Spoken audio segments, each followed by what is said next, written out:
Now, when you walk a street like this one we're on, what is it you're looking for? Well, we look for several things. There are certain predominant factors that stick out in your mind. For example, on a post like this where you know the people, a person suspicious would be someone you haven't seen before, someone who's acting suspiciously, that you know doesn't belong in the area for particular reasons. So that means you really have to try to know all the people, or as many of the people on your post as possible. The more you know, the certainly easier it is to patrol your post. All right, what else do you look for? Well, we look for several things to the extent that we watch our stores, we watch our buildings to the extent of the fire escapes, strange noises from within, cars on the block, several factors. Activity on rooftops, for example, sometimes will warrant a condition of investigation. Do you know if somebody is supposed to be on vacation? Well, we usually try to find that out. The footman would certainly know the people by talking to them. He knows that, for example, the couple who lives on the second floor in this apartment might be on vacation because of conversation he's had with them.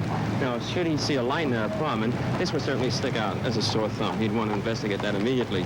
Is it a good idea for people going on vacation to let the local precinct know? Most definitely, especially the businesses and doctors or offices or professional offices where there is equipment which would be certainly valuable if taken. They should notify the precinct so that the car patrolling the sector and the man on foot can keep an eye on that particular office or building as he patrols his post. Now, I think we ought to let the kids in on something, and that is that there are on this block, in addition to the people who live here, 4 detectives. Now, they're in plain clothes, and they're designed to kind of fit in with the people on the block. At the end of the block, we're going to see if you were able to guess which ones that we've passed, and I think we've already passed at least one. Yes, we have. Yeah. That 4 of these people are stakeout detectives. That is, these are detectives who are watching an area because they suspect a crime is going to be committed or they're keeping an eye on someone. Try to figure out which ones they are as we go by. At the end of the block, we'll see if you're right. When you do look inside of a store, what do you look for? Well, usually you know the people who work in the store, and therefore they're friendly to you. They may wave, they may smile. Some of them are always jovial. Now, should I pass the store where one of the men working there, or should he be alone, seems to be nervous or isn't smiling or doesn't wave? The wave is a good sign. That's usually a tip-off that there's something wrong. I might step in, say hello, to see what warrants the fact that he didn't say hello to me. If he gives me a cold hello, I might go a little further, investigate the people that are in the store. These are little signs that people get to know each other. They practice.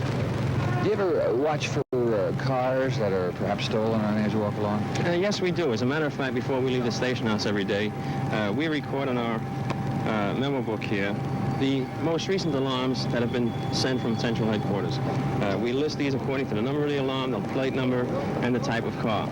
Should we reach a car on our post that's extremely dirty, for example, the windshield is very dirty, hasn't been driven in a while, obviously, or there's a loose license plate, something that wasn't secured very well. Several conditions that warrant checking out the car, we would first check our alarm book to see if it's in here. If it's not and it warrants further investigation, all we do is call downtown, and within a matter of minutes we know whether the car is wanted. But you have quite a few numbers in there. Can you remember them?